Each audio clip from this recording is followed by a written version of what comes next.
నమస్కారం ఫ్రెండ్స్ ఈరోజు మన తెలంగాణ కళారత్నాల్లో the most doyen of organizing cultural programmes Ravi garu, Kalajyothi Ravi గారు, హైదరాబాద్లో చాలా ఫేమస్ వీరు రవి శర్మ గారు. ఓకే, రవి శర్మ గారు నమస్కారం, బాగున్నారా? బాగున్నాను సార్. తెలుసా నేను మీకు?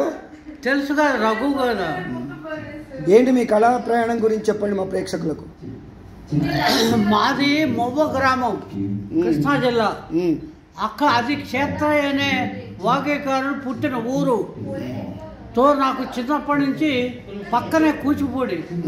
నాకు డ్యాన్స్లో అప్పుడు తెలిసేది. నేను నాటకాలు వేసేవాడిని. అక్కడ క్షేత్రయ్య పేరుతో ఒక టెంపుల్ కడదామని ప్రారంభించాం అప్పట్లో.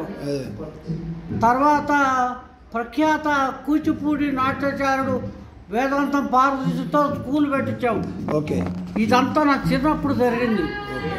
సో వేదాంతం పార్వతీశ నా గురువు. మళ్ళీ హైదరాబాద్ వచ్చిన తర్వాత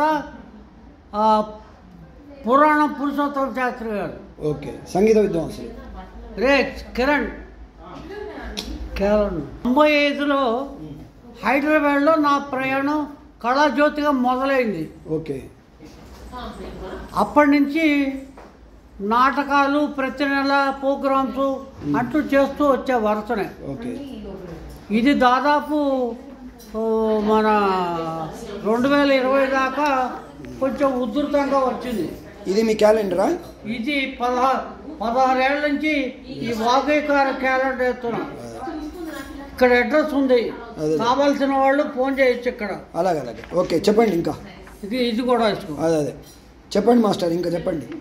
ఇప్పుడు ముఖ్యంగా చెప్పేది నీకు, వాగ్గేయకారుడు అంటే వాడే రాసి, వాడే పాడి, వాడే డ్యాన్స్ చేయాలి, లేకపోతే పాడాలి. అవును.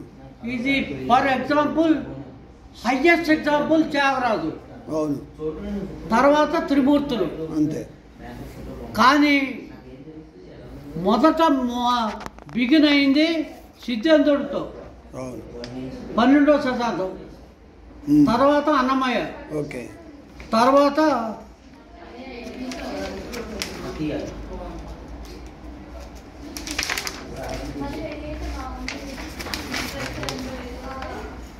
నారాయణ తీర్థులు, క్షేత్రయ్య నారాయణ తీర్థులు.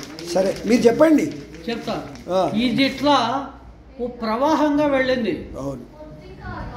ముఖ్యంగా చెప్పేది ఏంటంటే, తెలుగు భాష సంగీతానికి అనువైన భాష. తమిళ్లు, మలయాళీలు, కన్నడిగులు పాడతారు, కానీ వాళ్ళు తెలుగులోనే పాడతారు. తంజావూరు వాళ్ళు నాటకం కూడా తెలుగులోనే వేస్తారు. ఇది 700 సంవత్సరాలుగా నడుస్తోంది కథ. అందుకని మన తెలుగు దేశాల దాదాపు 128 దేశాల్లో వినిపిస్తోంది మన మాట. అందరూ మాట్లాడుకోవచ్చు, వింటారు. ఇటాలియన్ ఆఫ్ ద ఈస్ట్ అంటారు. Italian of the east. అది సరే, ఇప్పుడు మీరు ఎన్ని సంవత్సరాల నుంచి ఇందులో ఉన్నారు?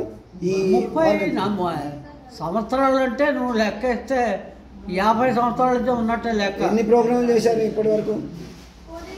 ప్రోగ్రాములు కూచిపూడిలో చేశా, ఏలూరులో చేశా, గుంటూరులో చేశా, వైజాగ్లో చేశా, తిరుపతిలో, ఢిల్లీలో చేశా. ఇప్పుడు మీ వయసు ఎంత? ఇప్పుడు 72. మీరు మీ స్పెషాలిటీ ఏంటి? మీరు ప్రోగ్రామ్ చేసే స్పెషాలిటీ? అది మెయిన్ ఇప్పుడు వాగ్గేయకారులు.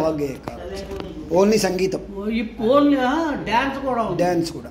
ఓకే. కూచిపూడి డ్యాన్స్. మన రవీంద్ర భారతులు చేశారా? రవీంద్ర భారతి చేశారు. త్యాగరాజ్ గాన సభ అన్ని చోట్ల చేశారు. మీరు చేశాను, ఇక్కడ చేశాను. ఓకే. మీరు ఇంకా ఎవరెవరి ఎవరెవరిని పరిచయం చేశారు? ఎవరినైనా ఆర్టిస్టులు పరిచయం అంటే ఉన్నవాళ్ళే తీసుకున్నాం, అంతే. ఓకే. పెద్ద మనం ఎంకరేజ్ చేసేది కాకపోతే గురువులను ఎంకరేజ్ చేశాం సంగీతంలో. ఇప్పుడు ఉండే పిల్లలకి ఏం చెప్తారు? ఈ కళ రూపంగా కళలు ఎలా ఉండాలి, ఫ్యూచర్ జనరేషన్కి మీరు ఏమని అడ్వైజ్ ఇస్తారు పిల్లలకు? వస్తున్నాను.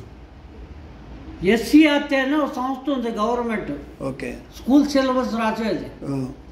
ఎన్సీఆర్టీ అని కేంద్రంలో ఉంది, ఓకే, అక్కడ కూడా ఎక్స్ట్రా కరికులర్ యాక్టివిటీస్ పిల్లలకి చెప్పాలని ఉంది. అవును, ఉంది. అది చేయట్లా ఏ గవర్నమెంట్.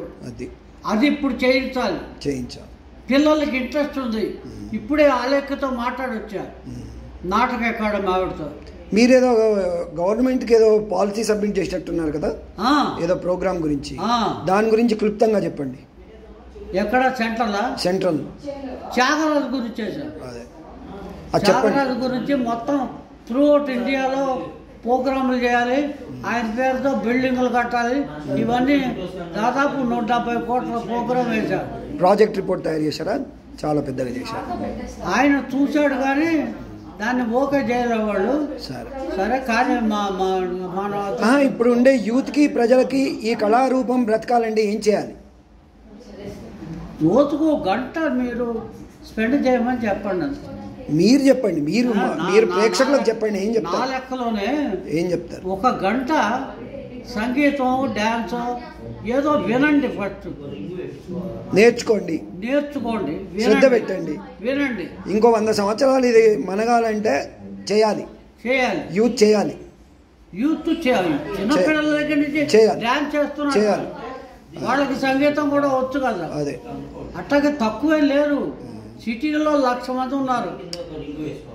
అంటే మనం ఇప్పుడు లెక్క పెట్టడం కాదు, ఇప్పుడు పుట్టిన పిల్లలు ఇంకో 20 ఏళ్ళ తర్వాత జనరేషన్ మారుతుంది కాబట్టి దీన్ని ఇప్పటి నుంచే మనము మొగ్గేయాలి. అదే అట్లా మీలాంటి వాళ్ళు పెద్దలు ఆశీర్వచనాలు కావాలి కాబట్టి మీరు వాళ్ళకు చెప్పి మీ ద్వారా మాట్లాడవచ్చు.